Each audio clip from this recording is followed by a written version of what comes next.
Welcome to Transformative Principle, where I help you stop putting out fires and start leading. I am your host, Jethro Jones. You can follow me on Twitter at Jethro Jones. This is a special episode of Transformative Principle, taken from the audio of the Cybertraps podcast. For several years now, I've been helping schools implement trauma-informed strategies in their schools. Now, as students are starting to come back to school, the need for this is greater than ever. Here's the thing. I'm not a social worker, and I don't pretend to be. So my training really focuses on practical strategies that you can implement in your school without making your teachers feel like they have to be social workers also. I help schools implement trauma-informed strategies so that fewer discipline referrals, fewer dysregulated students, and a calmer, more focused atmosphere.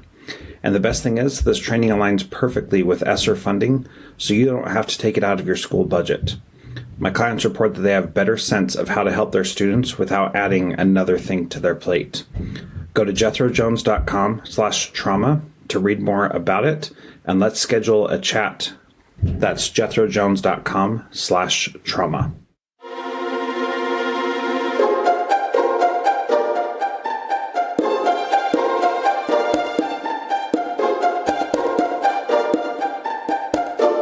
Welcome to the Cybertraps podcast. I am Jethro Jones, coming to you from Washington, host of the podcast Transformative Principle, and author of the book School X: How to Redesign Your School for the People Right in Front of You. I am a former principal at all levels of K-12 education. Greetings, everybody. I'm Frederick Lane, an author, attorney, and educational consultant based in Brooklyn, New York. I'm the author of 10 books, including most recently Cybertraps for Educators 2.0, Raising Cyber-Ethical Kids, and Cybertraps for Expecting Moms and Dads. Jethro and I have teamed up to bring timely, entertaining, and useful information to teachers, parents, and others about the risks arising from the use and misuse of digital devices. Over the coming weeks and months, we'll be talking to some of the world's leading experts from the fields of education, parenting, sociology, cyber safety, and today, mental health. Join us as we look at what it takes to better navigate our increasingly high-tech world. The Cybertraps podcast is a production of the Center for Cyber Ethics, an independent, nonpartisan educational institute dedicated to the study and promotion of cyber ethics as a positive social force through research, curricular development, publishing and media, professional training, and public advocacy. Hey there, Jethro. Hello, Fred. Good to see you and hear you. Sound so crisp right now. Yeah, nothing like a trip to the ironing board between interviews. So there you go. Jethro, it is always good to reinstall your software and make stuff work. Or use a Mac. No, this is a nonpartisan operation. Sure. That's right. Nonpartisan. Sorry about that. That is quite all right. Well, it is my distinct pleasure to introduce Mike Skinner today as our guest. Mike is a nationally known award-winning advocate, educator, writer, and critically acclaimed singer, songwriter, guitarist, and for the purposes of our show today, a survivor of horrific child abuse, addressing the issues of trauma, abuse, and mental health concerns through public speaking, writing, and his music. He has spoken at the National Press Club, was a keynote presenter for a conference held by the United Nations, the State Department, and Georgetown University on the sexual exploitation and trafficking of children and adults. And he was part of the groundbreaking Oprah Winfrey shows that addressed the issues of males sexually abused as children. His role as a consultant and trainer for the federal government's Substance Abuse and Mental Health Services Administration's National Center for Trauma-Informed Care and the National Association of State Mental Health Program Directors has been crucial in helping to shape the policy initiatives and directives for the delivery and implementation of trauma-informed care and services. His music and advocacy website has been visited by well over 1 million people, and he is the founder and director of The Surviving Spirit, a nonprofit helping those impacted by trauma, abuse, and mental health challenges through the creative arts, advocacy, education, a monthly newsletter, and website. And we will, of course, provide the link to that in the show notes for this podcast. So I would urge people to add themselves to the 7 figures who have visited. And Mike, I am just really honored to have your time today and have you contribute to this conversation. Thanks for joining us. And thank you. I send that back to the two of you for what you are doing. So I'm always honored when folks have me to be a part of what they're doing to help raise awareness on all the matters that are of importance. So thank you. Well, Mike, if I recall correctly, you and I met through Terry Miller, who founded the Stop Educator Sexual Abuse, Misconduct, and Exploitation, better known as Sesame. And you can visit that at sesamenet.org. So we've been working on this issue for a while now. It helped inform the work that I did on cyber traps for educators back in 2015, and then the update that just came out last year. Obviously, I think it's worth pointing out to our audience that the events that helped lead you to where you are right now happened well before the cyber age, but the issues and the impact it had on you is still relevant, unfortunately, for kids who are going through this today. And so I think, certainly your insights will be very valuable to people, both in the educational community and for parents as well. Thanks. I sometimes try to understand how would I dealt with this back then as a kid when it was hard enough. But now with the whole internet thing and just the whole cyber thing, my kids are all raised adults, but obviously I got to think about grandchildren, what's going on. So what you guys are doing, I mean, that's great because this stuff is out there. It hasn't stopped, even with all the raising awareness as folks have done in organizations. The exploitation and the hurting of children and adults still goes on to this day. As a child, I did not understand why my parents would do what they were doing to me sexually, physically, emotionally, but also doing so with other adults and why this also took place at a church. Now, I cannot give you all the details. I can't because that's, how trauma works. There's parts that are crystal clear and there's other parts that are cut off. But I always did remember, the taking of pictures. So now you have what you folks are doing back then. So I sometimes wonder, how did these folks even connect back then long before the internet? How did they find each other?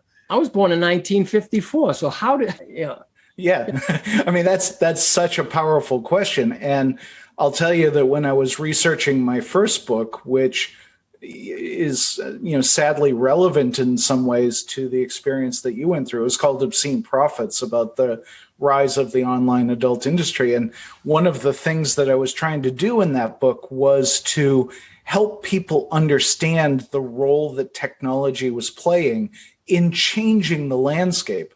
And so when you look back to the 1960s, the 1970s, which is the period relevant for you, you had people who were communicating via the back of really sketchy little magazines that were circulated in tobacco shops and under the counter in different places. You had word of mouth was very powerful. And you had people connecting in basically mailing lists with overseas producers and all the rest of it. But honestly, the real problem was that we began to see over that period of time the development of technologies that allowed people to produce things at home. So those photos were probably Polaroids, or they would have maybe found a film person, because you could. I mean, there were people who advertised, the development of those kinds of photos, but it was super risky. But again, home movies, Polaroids, all of that made a big impact. So, I'm deeply sorry that we're still talking about this 40 years, 50 years later. Hopefully we can get some insight in terms of how parents and other adults should react or should be on the lookout for the kinds of things that happen to you. I had a fourth grade teacher that I truly believe grasped what was going on, because he'd always ask me questions. Then he asked me would I stay after school to help him. And at first it was like all excited. Then it was like, uh-oh, what's he want? Because my experience with adults, but he was actually a really nice man, a really good teacher. He was a Korean War veteran. My father was a Korean War veteran. So this was like, I'm 9, 10 years old. This man's really nice. But he was asking me questions, lots of questions about my parents. Now, I can't tell you guys specifically what he was asking, but it was always probing. But, you were I'll just say you were brainwashed, to stay silent. But there was also the threats of what would happen. That's why when I talk or try to raise awareness on this, there's an impact. I'm stronger now. I'm not afraid of them, but that impact lasts with you a lifetime. So even back then as a child, when given that opportunity, I could not answer that man. A few years later, when I'm 12 and 13, I start skipping school. There was a sergeant on the Billerica, Massachusetts police force. He'd stop and pick me up because he wanted to know about my delinquency. Years later, he was also asking me questions. So as much as I rail against those who didn't help or didn't do anything, there were people back then trying to help, but I was still stuck in fear. You come forward today, it's still the same thing. Kids today, teenagers, adults are afraid to speak. I can speak in mental health agencies, peer support agencies for folks dealing with mental health issues, and they'll come up to me after I've performed or shared or both talking, and then they'll pull me aside and say, I went through that. But they're afraid to tell their counselor. They're afraid to tell anyone because there's such a pushback. There is a built-in shame around it. The society pushes on you. There's a silence they expect, and there's this stigma of you can't talk about this. And then the repercussions. I started breaking the family secrets back in 93 and 94. My siblings cut me off. My friends cut me off. Not all, but you're cut off from society. I started raising awareness about the sexual abuse that impacted my life. I'd have mental health agencies who were hiring me to present or talk. Well, could you downplay the abuse part? And you hear me, I'm not getting graphic. I just say to you, I was sexually abused as a child. You can connect the dots, so these agencies were telling me to be quiet. And that still has not changed to this day, a larger part of society. So, I mean, that piece there is unfortunate. Part of the issue, I believe, is that, one, people don't want to admit that these things are happening because it makes us feel out of control, which is certainly an issue. And as a school principal myself, being able to help kids through this process in a very minimal way, because I'm not a therapist or anything like that, but being that adult who asks questions and tries to identify the signs, it's really distressing to hear that kids don't want to tell what's going on, because we could at least try to help if they did tell us. But by the same token, it's really difficult to actually get help to someone who's being sexually abused or physically abused. And it seems like it is hopeless sometimes for us as outsiders to be able to help. What advice would you give someone who is in that outside position and feels like they can't do anything because, one, there's no proof, and at least that we can tell, we just may have an inkling or a feeling. What advice would you give someone in that position?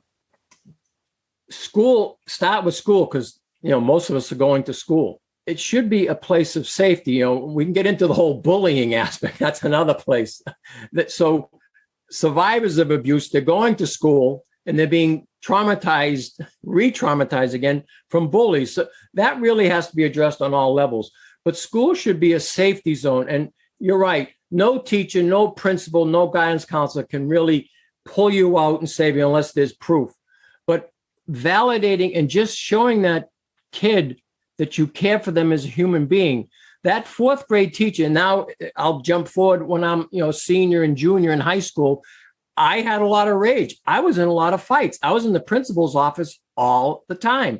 He also understood something. He'd give me in-house suspension or whatever, but he also helped me to graduate. But again, he couldn't take me out of that home, nor could that fourth grade teacher, but they validated me as a human being. They understood as best they could. So I think schools, that it has to be a place of safety. And I would defer to you folks on how you know schools operate and stuff, but pull in a panel of survivors, because I'm not the only one out there. Again, nothing about us without us. Have survivors or parents speak to this. What would make the school a safe place for kids who are being abused and neglected at home?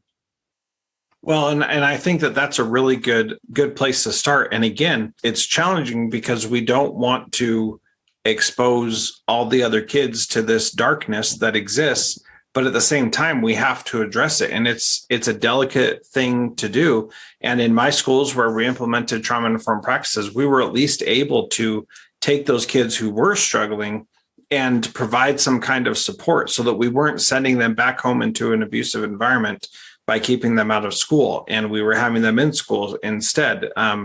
Things like that certainly helped, but that is a touchy subject to be sure. And there's potential for backlash from parents about talking about it openly, especially with students. But certainly having a panel like that with teachers would be very beneficial to let them see that that's happening. But I've also seen when I've gone into schools to speak, whether it's high school or college or university, I'd see these different posters raising awareness on things. That in of itself is huge. So if all schools had that information, and then they'll have a phone number or something. And I do see the ones where it's the anti-bullying campaigns thing. So I just think more of that, more literature out there on the wall so you're not having a conversation, but the kid is going to be seeing that. Maybe they'll pick up the phone someday.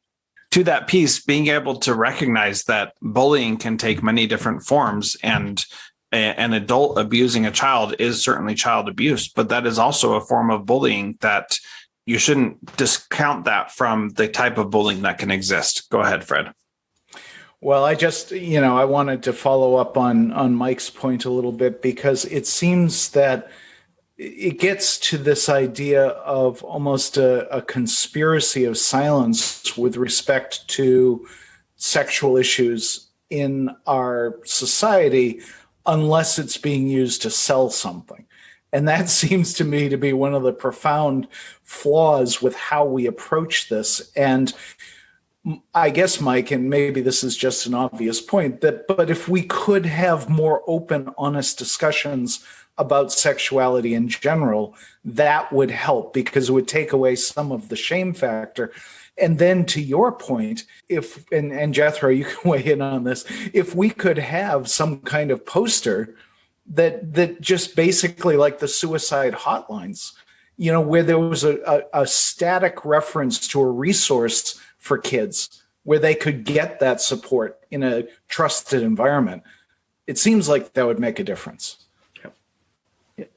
There's a series of things. And then I started out as a straight A student, and then I passed high school by the skin of my teeth. But my brother, who followed me a year behind, kept up his grades, goes off into the Air Force. We're experiencing the same thing, but several years later, he's ending his life. So if you were looking at him, the principal said, but his brother is such a model, he's got all the high grades, he's got this, that, and the other. Well, he's the one who's ending his life later on, as did another brother. So there's no easy answer to this, but at least having the conversation. And then, circling back to bullies, I'm older, I'm wiser. A lot of my fights were against the bullies who were picking, and then I just learned to fight back. As I got older, I realized those bullies, they were coming from being bullied. So right there, that should be a red flag. So if the kid in school is going around hurting other people, that is saying something, because that was taught to them. It's being done to them, and they're just reenacting that. So I don't like what they were doing, but I also have empathy that's coming from a place. It's the same thing with those who've committed crimes or in prison. There's all this rage that they never was able to work through. I was able to do it through music and drumming. I boxed for a while and just different things to get that out of my system.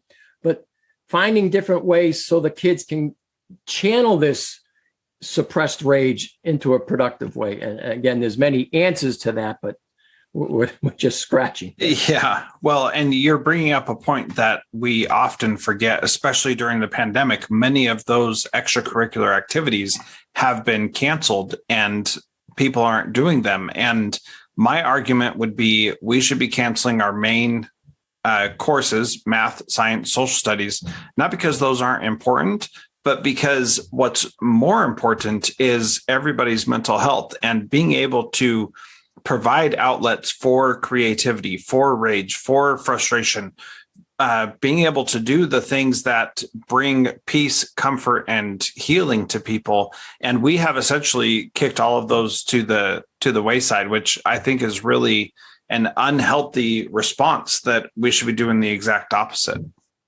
I agree. In my heart of hearts, I wish I just could have gone back to being a musician all the time. I was also in the music business, but life happened. The trauma came back to bite me. So I'm still able to perform as a musician, but now I do this advocacy piece. But on that point of music, because there's lots of great speakers out there. I'm not a PhD. I don't have this, that, and the other, but I have this life experience. I have learned a lot about trauma. I've taken a lot of classes, but I'm a musician. I can connect to people. So when I do a presentation, whether it's by, obviously everything now is Zoom, or any live event, whether it's 10, 20, or several hundred, that music was connecting us. I see that the same with friends of mine who are artists, regardless of the type of trauma or abuse that they grew up with. They're reaching people through their arts, their creativity. And that's one of the things that I really stress when I do present is all of us are creative and trauma disconnects us from that creativity. So finding a way to get back to that. So obviously in the schools, I agree with you, that should not be cut from the schools because that is such an outlet for children right up to adults. I actually, Mike, I don't know if I've ever mentioned this to you, but I spent 10 years on a school board up in Burlington, Vermont, so a little farther north than you. But of course, we were relatively small. I mean, the biggest city in the state, but truly not saying much as far as Vermont goes. And we were always grappling with these budgetary issues. And at the same time, I'm friends with teachers and have teachers in my family. And there needs to be a real caution about mission creep for teachers, right? In the sense that we can't ask them to be everything within our society. And over the years, we have, one way or the other, dumped a lot of tasks on them. It does seem to me, though, that what could be useful is to have educators have at least a basic understanding of these kinds of issues and the things to look for so that they can point these kids in the right direction. This is not to ask teachers to be counselors or social workers, because that is not what they're trained to do. And I will beat that drum day in and day out, even though I am not remotely a musician. But that being said, I just think as a society, we want teachers to be in a better trained position to help kids deal with these issues.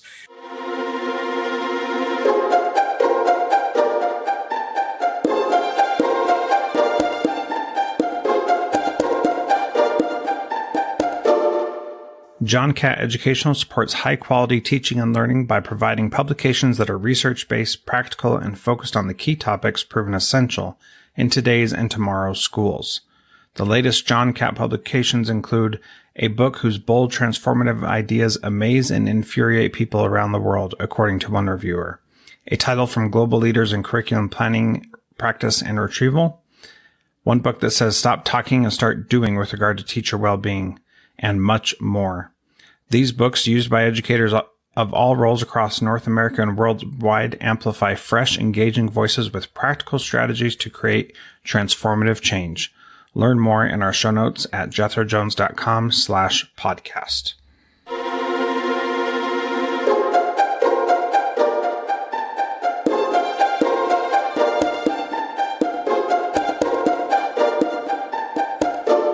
Is this something you discuss in your advocacy? Can you talk a little bit about that?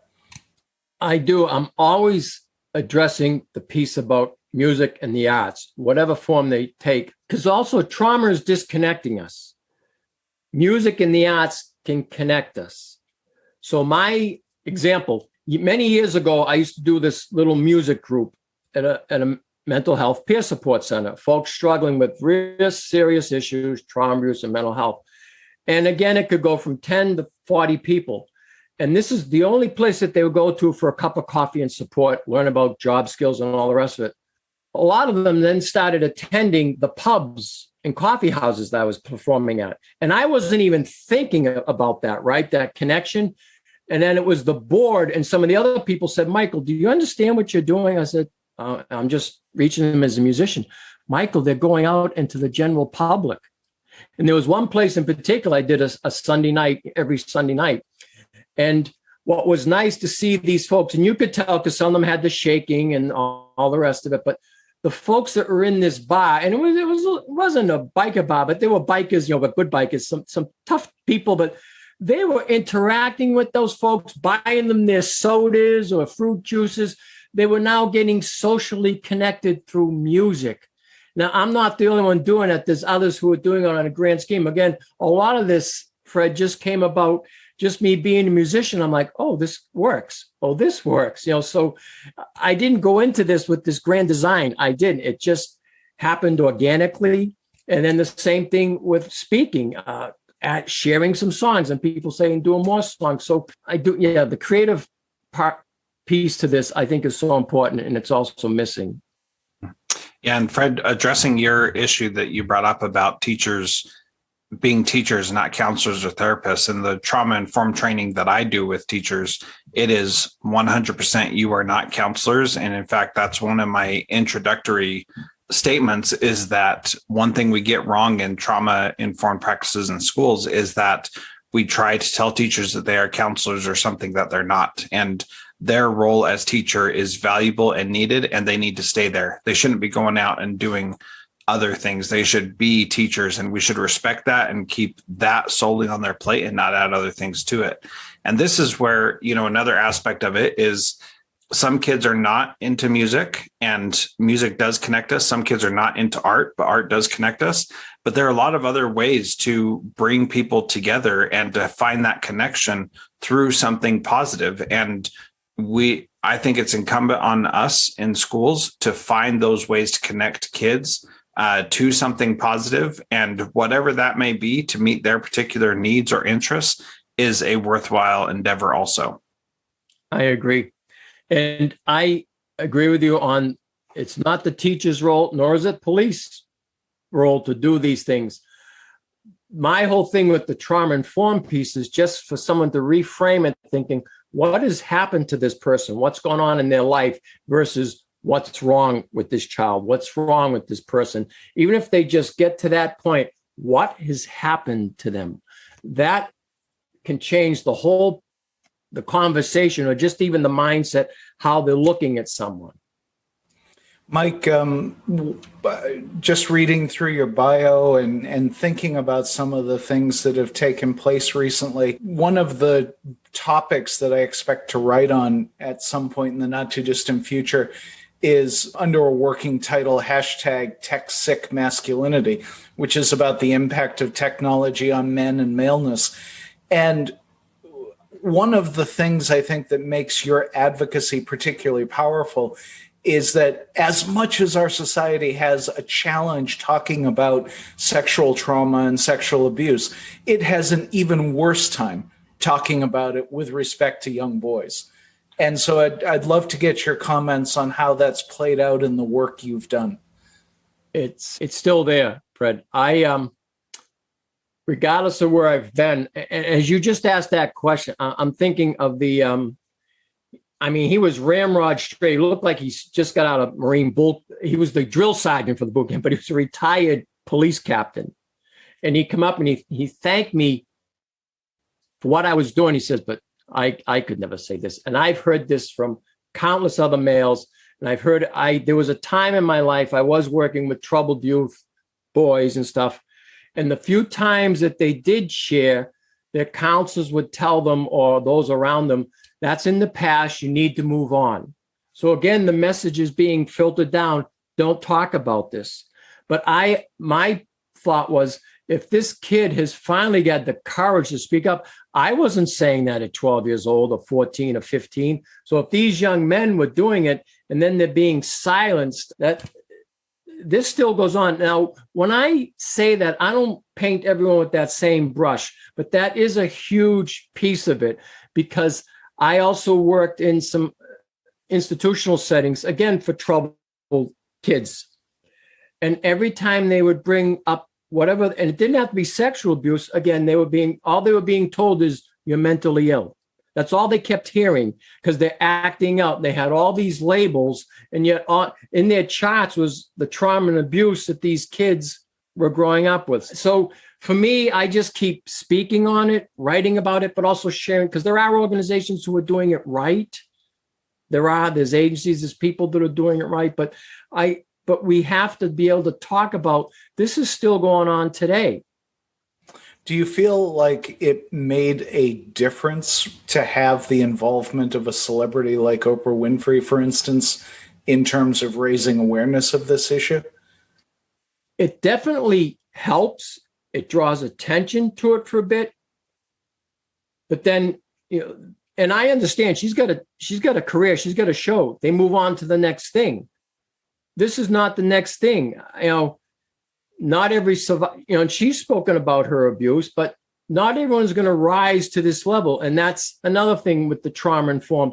There's too much, comparing. Well, if Oprah got through this, or Tyler Perry, why aren't you getting it through it? Because you don't know the complexity of the trauma or the abuse that someone has had in their life. If they have had not any semblance of love in their life, they're going to be stuck, and they're going to be spinning that wheel forever.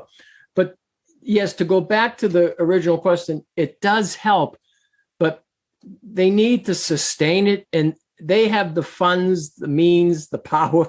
They could help sustain it. And I don't mean this in a disparaging way, but it's like it's the flavor of the month. We'll do this. And I don't mean that in that way, but that's how it feels to us when we come forward and then, all right, where's the follow-up? Because, yeah.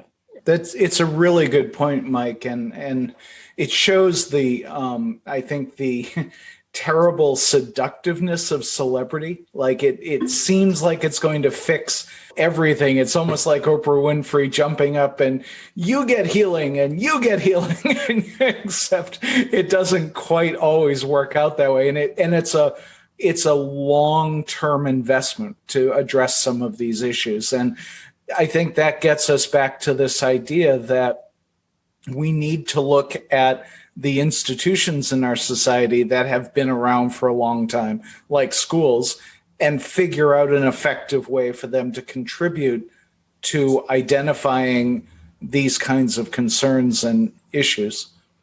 One of the things also, and Jethro, when you were asking earlier about what can schools do, in most regions, I think nationally, there's always a sexual assault, domestic violence support center.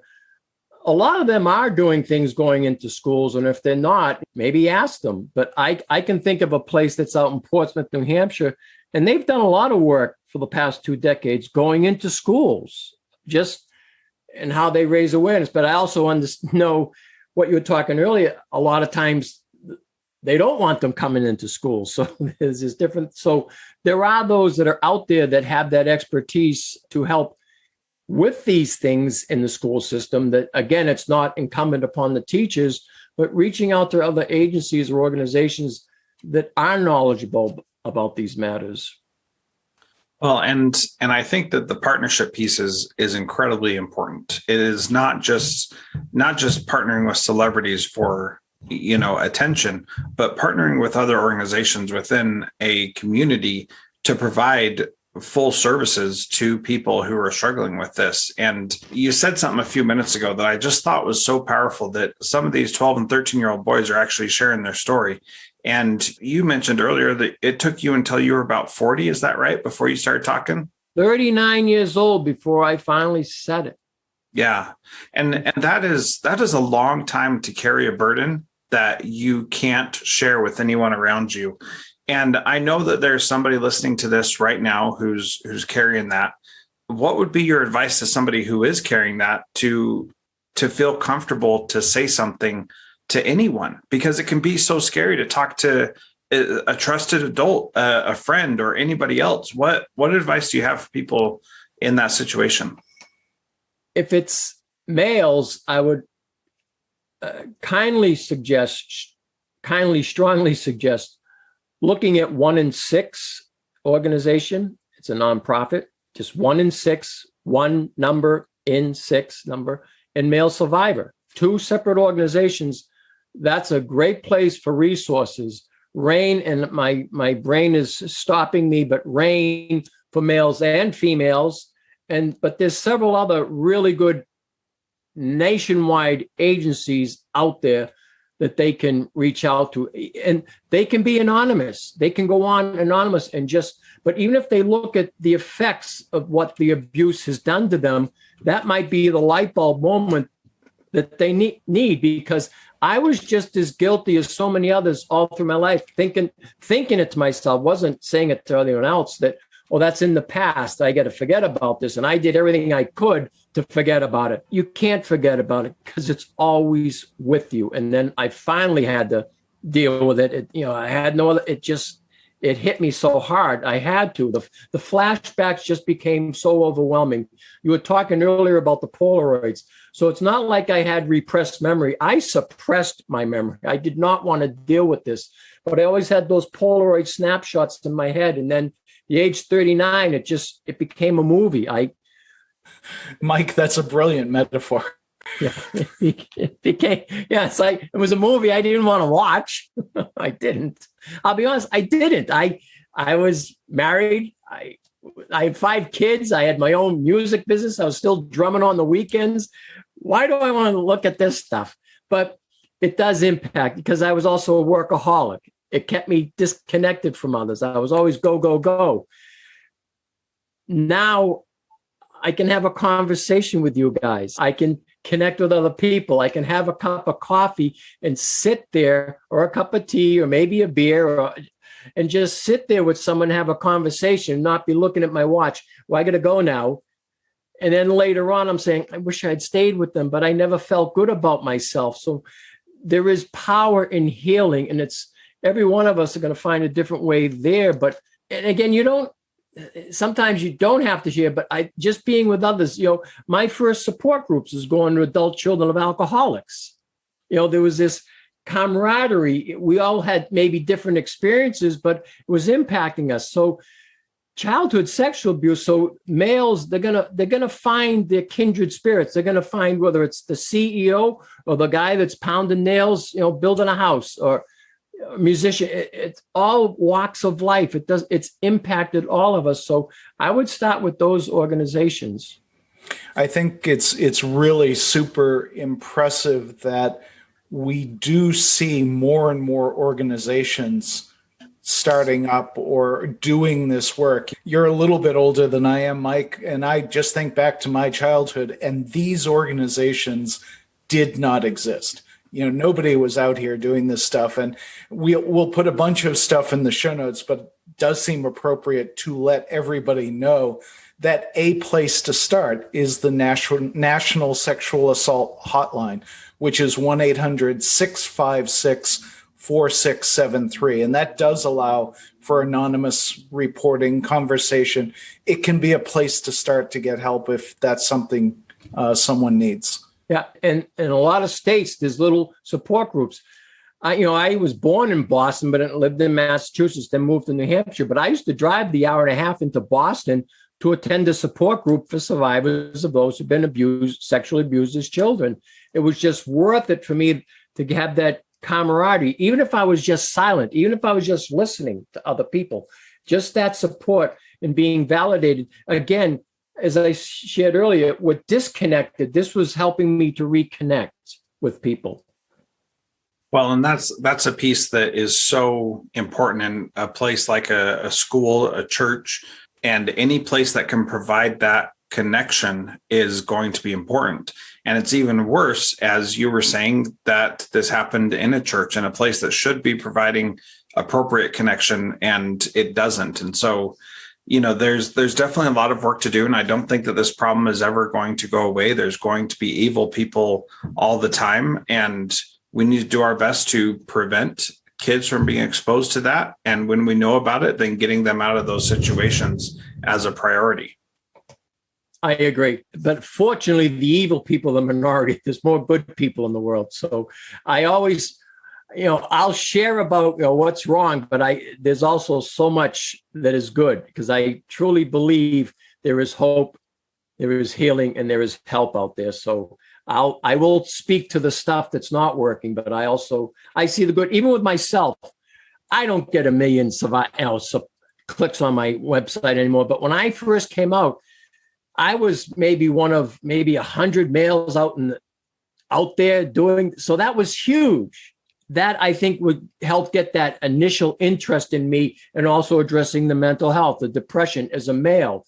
Now the landscape, there are hundreds of males and females out there now talking, more so with the males who have found, there's a lot who have stepped forward and they've created their own podcasts, they're writing books, they've got blogs, or they got a Facebook group, or they're just speaking out. And so that's where I do see we're breaking down those silos of silence.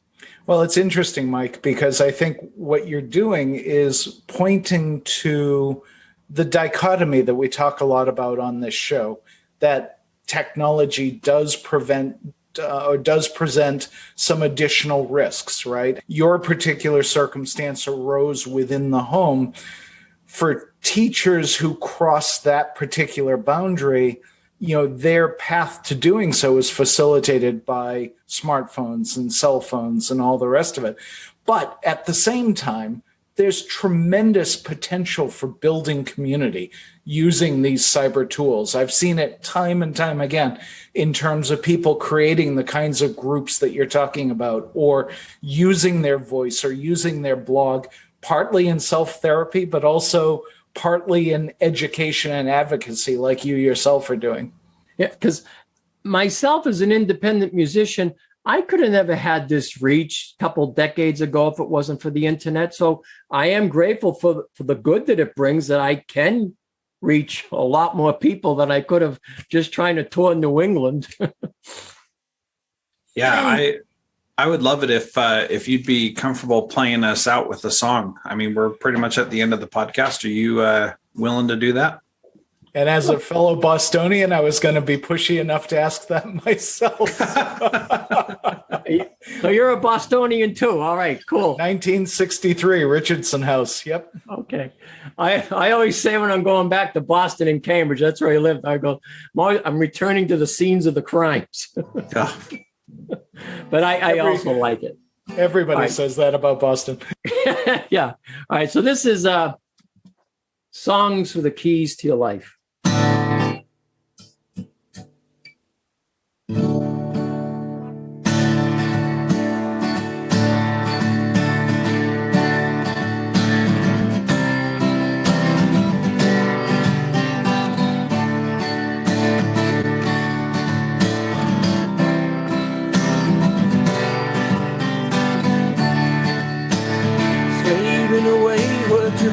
To the bone, the grindstone is all that you see.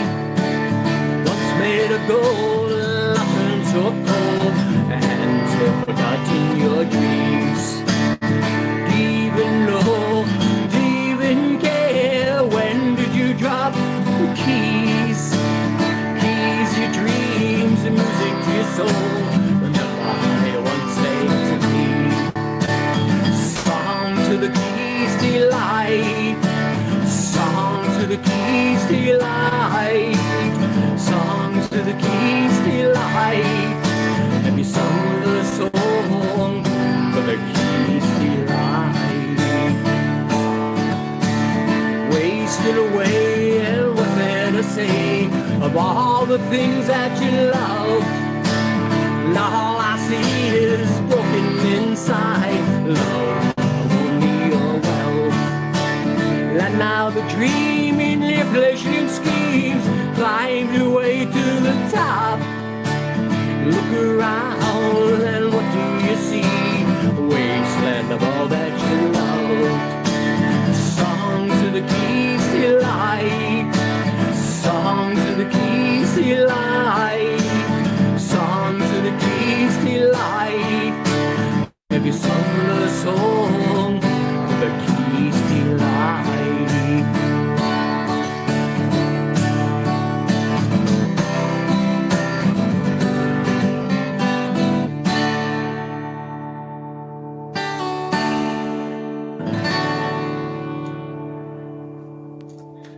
Thank you. That was great. Thank you. That was wonderful, Mike. Thank you for sharing that with us. Well, thank you for having me, and thank you for asking me. Oh, well, it was a wise and inspired request. So it's come off really well, and I appreciate your time. Thanks. Yeah, and I've got links to the things that we talked about in the show notes that people can find on the website. And just thank you so much for being here, Mike. Your story is really inspiring of how you're able to overcome, and we appreciate you sharing that. Well, thanks again, guys, for what you do, and thanks for having me again.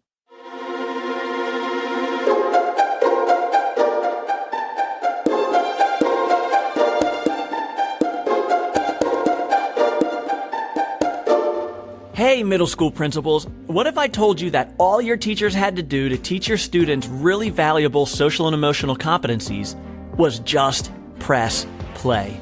In Control SEL is a fully automated video curriculum that teachers and students absolutely love. And that's because it's easy, and it looks just like a Netflix or a YouTube show.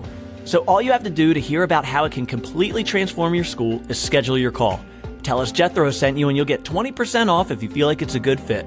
So go now to www.incontrolsel.com/strategy call to schedule your call today.